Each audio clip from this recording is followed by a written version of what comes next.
Good morning friends, welcome back to my channel Institute of Life science.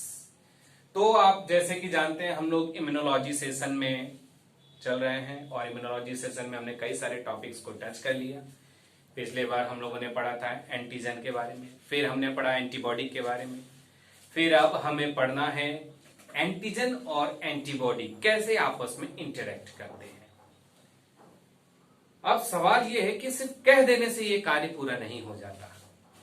अगर इसको समझना है कि कोई एंटीजन के खिलाफ जो स्पेसिफिक एंटीबॉडी बना है वो उससे इंटरेक्ट करता है, तो वो कैसे इंटरेक्ट करता है इसके बारे में आपको अगर जानना है तो उसकी मॉलिक्यूलर स्ट्रक्चर समझना होगा, मॉलिक्यूलर लेवल पे जाना होगा।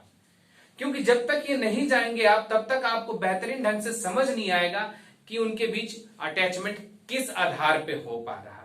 देखिए, जब भी दो मॉलिक्यूल्स या दो सबस्ट्रेट एक दूसरे के करीब आते हैं तो उनके बीच दो तरह के फोर्सेस क्रिएट होने की पूरी चांसेस बनती है।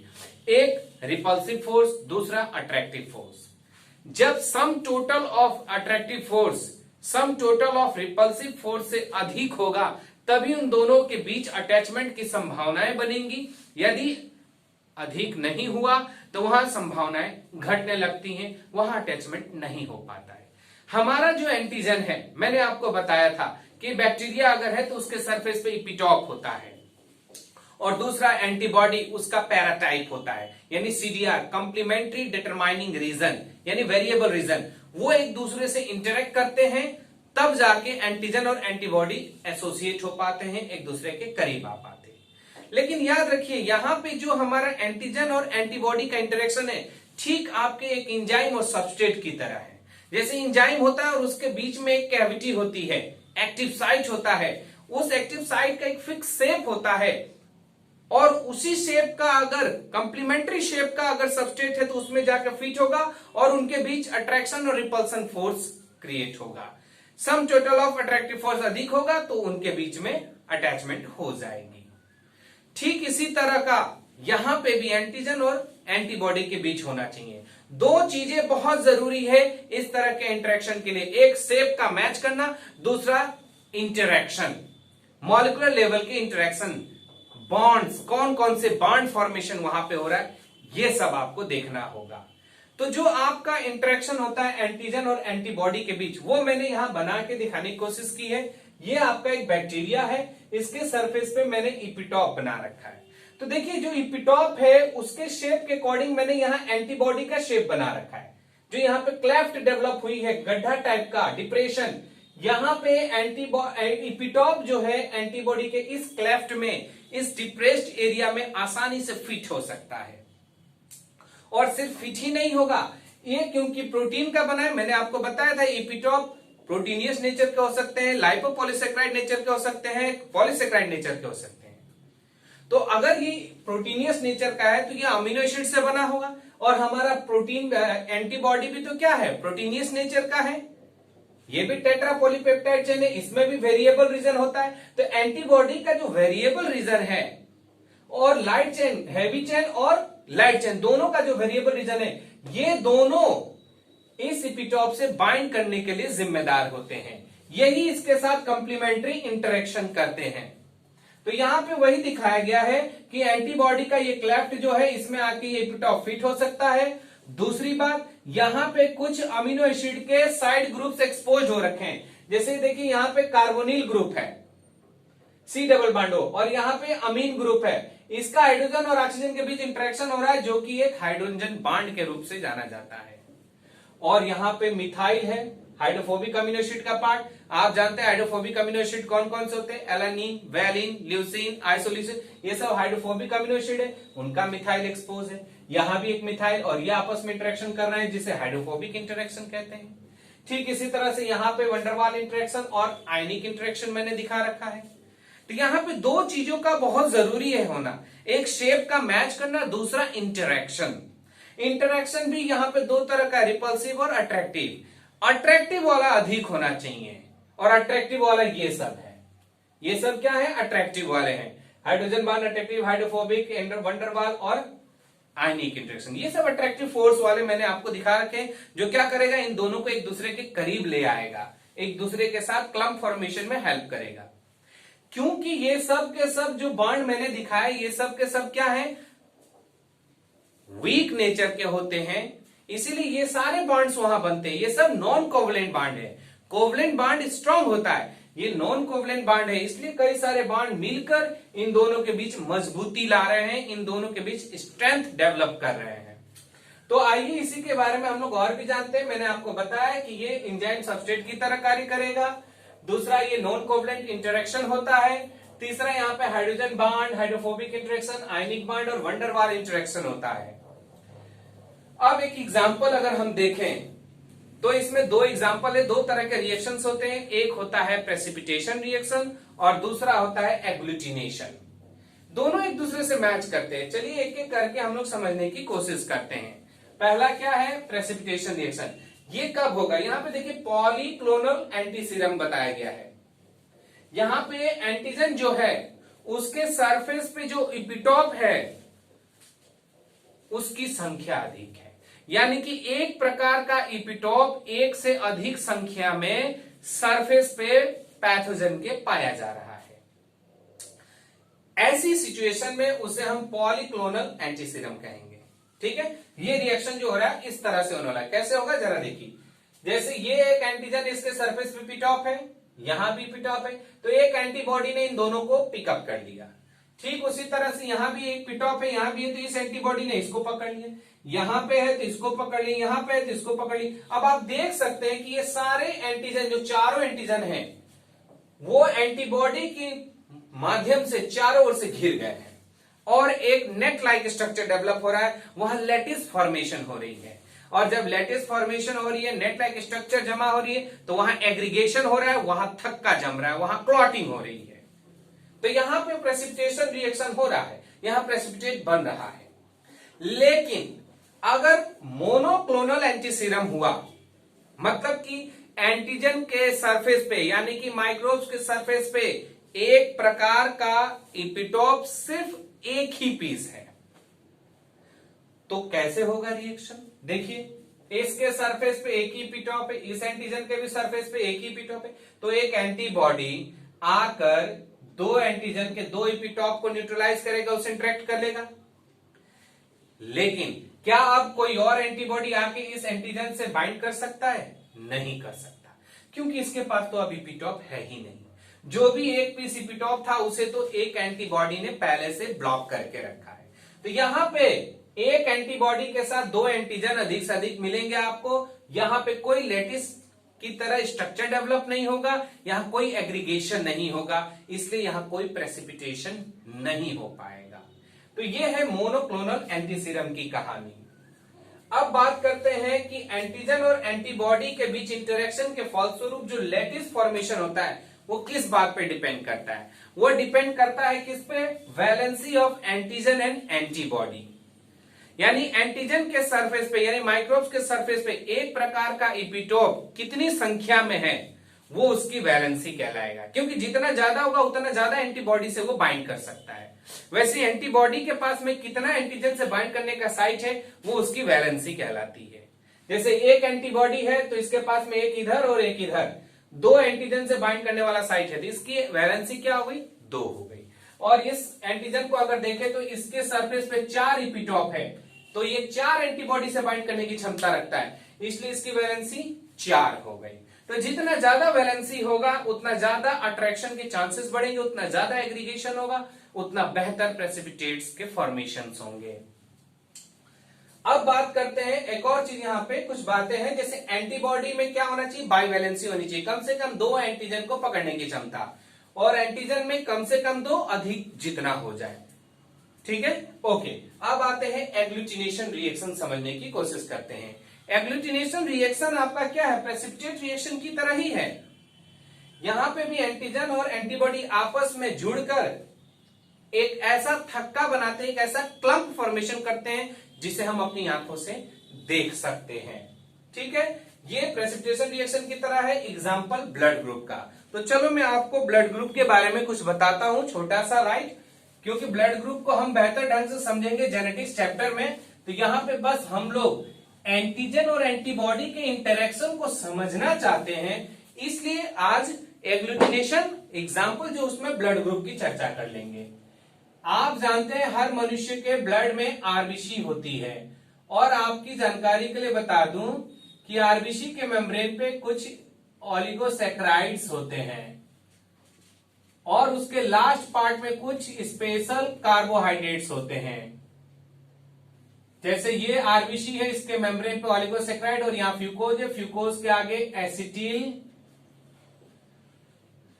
गैलेक्टोज अमीन नाम का कंपाउंड है।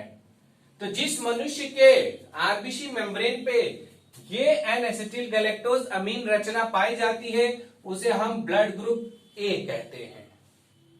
उस मनुष्य को ए ग्रुप में रखते हैं। हमने देखा कि कुछ आरबीसी के मेम्ब्रेन पे, कुछ मनुष्यों के आरबीसी मेम्ब्रेन पे फ्यूकोज के बाद गैलेक्टोज लगा हुआ है, सिर्फ गैलेक्टोज, तो उसको हम लोगों ने दूसरा ग्रुप नाम दे दिया और वो दे दिया बी। तो जिन मनुष्यों के शरीर में आरबीसी मेम्ब्रेन पे गैलेक्टोज पाया जा रहा है उसे हमने बी ग्रुप में रखा, और जिसके सरफेस पे ये दोनों पाया जा रहा है, एन एसिटिल गैलेक्टोज अमीन और गैलेक्टोज, उसे हम लोगों ने ए बी ग्रुप कैटेगरी में रखा। और जिसके सरफेस पे सिर्फ फ्यूकोज ही रह गया है और कोई एक्स्ट्रा कार्बोहाइड्रेट टर्मिनल्स पे अटैच नहीं है, उसे हम लोगों ने ओ ग्रुप रखा नाम। ओके, अब हुआ क्या, हमने मान लीजिए कि ए ग्रुप ब्लड ग्रुप का इंसान है, तो ए ब्लड ग्रुप का कोई इंसान है तो उसका डब्ल्यूबीसी क्या करेगा, उसका डब्ल्यूबीसी उसके आरबीसी मेम्ब्रेन पे जो ये मौजूद है एन एसिटिल गैलेक्टोज अमीन, उसको पहचानता है, क्योंकि वो उसका अपना रचना है, उसके शरीर की रचना है, उसका सेल्फ है वो, इसलिए उसके खिलाफ वो एंटीबॉडी नहीं बनाएगा। लेकिन अगर इस इंसान को जिसका ब्लड ग्रुप ए है उसके बॉडी में हम बी ब्लड ग्रुप वाले इंसान का ब्लड डाल दें तो उसके ब्लड में आरबीसी जो पहुंचेगा उसके सरफेस पे गैलेक्टोज होगा। अब इस गैलेक्टोज को ए ग्रुप वाले इंसान का डब्ल्यूबीसी एंटीजन मान लेगा। जब एंटीजन मानेगा तो उसके खिलाफ क्या करेगा, इंटरेक्शन करेगा, एंटीबॉडी फॉर्मेशन करेगा। जब एंटीबॉडी फॉर्मेशन होगा तो वो सारे आरबीसी को एंटीबॉडी चारों ओर से घेर लेंगे और थक्का जमा देंगे, क्लॉट कर देंगे, जिसके कारण उस इंसान का ब्लड पाइप जाम हो जाएगा। जाम होने के कारण उसकी बॉडी में टोटल क्या नहीं हो पाएगा, उसके बॉडी में ट्रांसपोर्टेशन रुक जाएगा, ऑक्सीजनेशन सेल्स तक नहीं हो पाएगा, आपका न्यूट्रिशन सेल्स तक नहीं पहुंच पाएगा, शरीर का एक्सक्रीटरी प्रोडक्ट शरीर से बाहर नहीं निकल पाएगा और फाइनली उस इंसान की मृत्यु हो जाएगी। तो यहां पे जिसका ब्लड ग्रुप ए था, जिसमें खून चढ़ाया गया था ब्लड ग्रुप बी वाले का, उसने एंटीबॉडी जो बनाया, वो एंटीबॉडी ब्लड ग्रुप बी वाले के आरबीसी मेम्ब्रेन पे जो गैलेक्टोज था उसके साथ इंटरेक्शन कर रहा है, और इंटरेक्शन करके क्या कर रहा है, क्लॉटिंग कर रहा है। यही तो हमारा टॉपिक है, एंटीजन एंटीबॉडी इंटरेक्शन। अगर हम चर्चा करें कि कैसे ब्लड ग्रुप इंटरेक्शन होता है तो चलिए मैं आपको एक फिगर और बना के समझाने की कोशिश करता हूं कि कैसे ये आपस में इंटरेक्शन करते हैं। जैसे कि मैंने यहां फिगर बनाया था पॉलीक्लोनल एंटीसीरम वाला और मोनोक्लोनल, देखते रहिए। जैसे मान लीजिए कि एक स्लाइड आप ले लेते हैं और इस स्लाइड पे क्या करते हैं, आप ब्लड का एक सैंपल ले लेते हैं, ठीक है। ये ब्लड का सैंपल किसका है, ए ग्रुप के पर्सन का है, एक इंसान है जिसका ब्लड ग्रुप ए है, उसका आपने क्या किया है, उसका आपने ब्लड लिया है। तो इस ब्लड में क्या होगा, आरबीसी होगी, बहुत सारी आरबीसी होंगी, और आपको मैंने बताया कि उसके सरफेस पे स्पेशल टाइप के क्या होंगे, एंटीजन होने की संभावना है कि नहीं, बताइए। बिल्कुल एंटीजन होने की संभावना है। कौन सा एंटीजन होगा, आपको अभी जस्ट मैंने बताया था, एन एसिटिल गैलेक्टोज अमीन। ओके, लेकिन ये हमें नहीं दिख रहा है क्योंकि ये बहुत छोटा है, इवन आरबीसी छोटी है, वो नहीं दिखती, तो उसके मेम्ब्रेन पे पाए जाने वाला एन-एसिटिल गैलेक्टोजामिन कैसे दिखेगा? हमें पॉसिबल ही नहीं है कि वो हम देख सकेंगे। लेकिन अगर इसमें हम लोग एंटीबॉडी डाल देते हैं, एंटी ए डाल देते हैं, फॉर एग्जाम्पल इस एंटीजन के खिलाफ वाला एंटीबॉडी डाल देते हैं, तो क्या होगा? ये एंटीबॉडी है मान लीजिए उसके खिलाफ, ये एंटीबॉडी जाएगा और इसको क्या करेगा? कोशिश करेगा कि उसके साथ बाइंडिंग करे।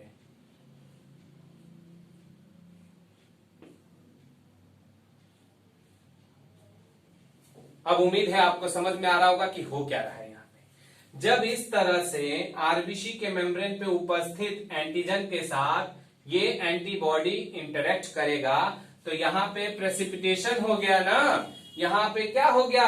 यहां पे क्लम्प फॉर्मेशन हो गया, गुच्छा बन गया। तो जब ऐसा करेंगे तो आपको इसमें जो पहले होमोजेनस मिक्सचर के रूप में ब्लड दिख रहा था, अब उसमें वो जैसे दूध फट जाता है वैसे ये थक्का जमा हुआ आपको नजर आएगा। तो ये क्या बना है? क्लम्प बना है, जिसको आप पीपीटी भी कहते हैं, प्रेसिपिटेट। तो इस तरह से क्या हुआ? एंटीबॉडी जाके एंटीजन के साथ इंटरेक्शन किया और क्लम्प फॉर्मेशन किया, प्रेसिपिटेशन करा दिया। इसी प्रोसेस को एग्लूटिनेशन कहा जाता है। ओके, तो ये मैंने आपको लिखा भी है कि सिमिलर टू प्रेसिपिटेशन रिएक्शन। और एक बात और, मान लीजिए कि आपने ये आरबीसी ब्लड लिया था और इसमें 4 आरबीसी थे, एग्जाम्पल, और 4 आरबीसी पे, एक आरबीसी पे 4 एंटीजन है मान लीजिए यहां पे। ओके, और आपने जो एंटीबॉडी डाला, कितना डाला आपने? 1 2 3 4 5 एंटीबॉडी डाला मान लीजिए। तो 5 एंटीबॉडी तो आसानी से आके एंटीजन से बाइंड करके थक्का जमा दिए। लेकिन कल्पना करिए आपने 5 नहीं डाला, आपने 50 एंटीबॉडी डाल दिया। 50 मॉलिक्यूल अगर इस एंटीबॉडी का डालेंगे आप, तो वो एंटीबॉडीज इसके साथ आपस में कंपटीशन करेंगी। किस बात के लिए? एंटीजन से बाइंडिंग करने के लिए। ऐसी परिस्थिति में हर एक एंटीबॉडी एक ही एंटीजन से बाइंड कर पाएगा। देखिए, ये एंटीबॉडी एक एंटीजन से बाइंड किया, क्योंकि दूसरा से कोई और बाइंड कर लेगा एंटीबॉडी। अब इसने भी, ये भी गायब हो गया मान लीजिए, ये भी गायब हो गया, ये किसी और से बाइंड करके बैठा हुआ है। ऐसी सिचुएशन में आप सोच सकते हैं कि आपका जो क्लम्प फॉर्मेशन होना चाहिए वो प्रॉपर्ली नहीं हो पाएगा, कोई प्रेसिपिटेशन नहीं हो पाएगा, क्योंकि यह एंटीबॉडी आपने एक्सेस अमाउंट में कर दिया और वहां एंटीबॉडीज के बीच कंपटीशन हो गया एंटीजन के साथ अटैचमेंट के लिए। ऐसे में हर एक एंटीबॉडी एक एक इपिटॉप से ही बाइंड कर पाएगा और क्लम्प फॉर्मेशन नहीं हो पाएगा। इस प्रोसेस को हम प्रोजोन इफेक्ट कहते हैं। लेकिन अगर जो एंटीबॉडी आपने एक्सेस मात्रा में डाल दिया है, अगर उसको डाइल्यूट कर दिया जाए, तो डाइल्यूट क्या होता है? जब भी हम डाइल्यूशन करते हैं किसी चीज का, मॉलिक्यूल्स एक दूसरे से दूर हो जाती हैं। तो एंटीबॉडीज जो 50 थी वो एक दूसरे से काफी दूर हो जाएंगी, और जब एंटीबॉडीज एक दूसरे से दूर हो जाएंगी तो एंटीबॉडीज के चांस मिलने लगेगा कि वो एक से अधिक एंटीजन से बाइंड कर सके, और जब एक से अधिक एंटीजन से बाइंड करेगा तो वो थक्का जमा देगा, प्रेसिपिटेट फॉर्मेशन हो जाएगा और फिर से एग्लूटिनेशन हो जाएगा। तो यही सारी चीजें थी आज के टॉपिक्स में, जहां आपने एंटीजन और एंटीबॉडी इंटरेक्शन को समझा। ये बहुत अहम हो जाता है, क्योंकि इस तरह के रिएक्शन के बेस पे यदि हम ब्लड ग्रुप की जांच कर सकते हैं कि किसका कौन सा ब्लड ग्रुप है, तो हम लोग कई सारे डिजीज का भी जानकारी प्राप्त कर सकते हैं। जैसे आपने प्रेगा न्यूज किट देखा है, तो प्रेगा न्यूज किट कैसे पता चलता है, कैसे काम करता है? वहां भी एंटीजन और एंटीबॉडी के बीच इंटरेक्शन होता है। मनुष्य में जब फीमेल प्रेग्नेंट हो जाती है तो उसके प्लासेंटा से HCG नामक हार्मोन का सिक्रीशन होता है, ह्यूमन कोरियोनिक गोनेडोट्रोफिन हार्मोन। वह हार्मोन के खिलाफ एंटीबॉडीज बनते हैं। तो हमने क्या किया? हमने एक किट डेवलप किया। ओके, मैं बता दूं, अभी छोटा सा एग्जांपल है। हमने एक किट डेवलप किया और इस किट में यहां पे हमने क्या किया? एंटीबॉडी लगा दिया। ओके, और यहां पे एक ड्रॉप के लिए कैविटी बना दिया है।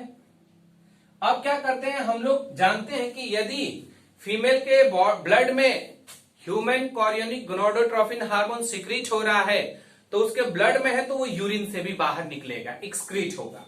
तो हम क्या करते हैं, फीमेल का यूरिन सैंपल ले लेते हैं। यूरिन सैंपल का 1 बूंद या 2 बूंद इसमें डालते हैं। धीरे धीरे यूरिन जो है इस तरफ मूव करती है। अगर यूरिन में हार्मोन है कौन सा, HCG, तो जाहिर सी बात है यहां पे क्या है, एंटी HCG है, यानी कि HCG के खिलाफ एंटीबॉडी। ये HCG और ये एंटी HCG आपस में इंटरेक्ट करेंगे और इंटरेक्शन करते ही वहां पे एंजाइमेटिक रिएक्शंस की व्यवस्था की गई है जो कलर प्रोड्यूस कर देता है। और कलर प्रोड्यूस करते ही हमें जानकारी हो जाती है कि उसके यूरिन में HCG हार्मोन है या नहीं। अगर कलर प्रोड्यूस नहीं हो रही है, इसका साफ साफ अर्थ है कि यूरिन में HCG हार्मोन नहीं है, इसी कारण वहां रिएक्शन नहीं हुआ, इसी कारण वहां कलर प्रोडक्शन नहीं हो पाया। तो यहां पे एंटीजन और एंटीबॉडी के आपसी रिएक्शन से हमने ये फाइनल कर लिया कि फीमेल प्रेग्नेंट है या नहीं है। इसी तरह से किसी को कोई डिजीज भी हो जाता है तो उसके शरीर में डिजीज के कारण कुछ प्रोटीन्स बनते हैं और उसके खिलाफ एंटीबॉडी भी बनता है। अगर वैसा ही एंटीबॉडी यूज करके हम एंटीजन को डिटेक्ट करें तो आसानी से डायग्नोसिस हो सकती है। और इस टेक्निक का ही इस्तेमाल करके हम लोगों ने रिया टेक्निक और इलिजा टेक्निक डेवलप किया। रिया माने रेडियो इम्यूनो एसे और इलिजा मतलब एंजाइम लिंक्ड इम्यूनोसॉर्बेंट एसे। ये 2 टेक्निक्स हम बाद में कभी डिटेल में पढ़ेंगे जब इसके चैप्टर्स आएंगे, लेकिन यहां पे भी वही होता है जो आज आपने पढ़ा, एंटीजन एंटीबॉडी इंटरेक्शन। तो आज के क्लास में यही मुझे बताना था आपको कि कैसे एंटीजन एंटीबॉडी के साथ इंटरेक्शन करता है, क्या क्या कंडीशंस जरूरी है और कैसे इसको डेली मेडिकल फील्ड में और डेली यूज में हम लोग इस्तेमाल करते हैं। तो आज की क्लास में इतना ही। आगे फिर मैं नया चैप्टर लेके आऊंगा इम्यूनोलॉजी सेशन में। और आज के क्लास को अटेंड करने के लिए बहुत बहुत थैंक यू वेरी मच।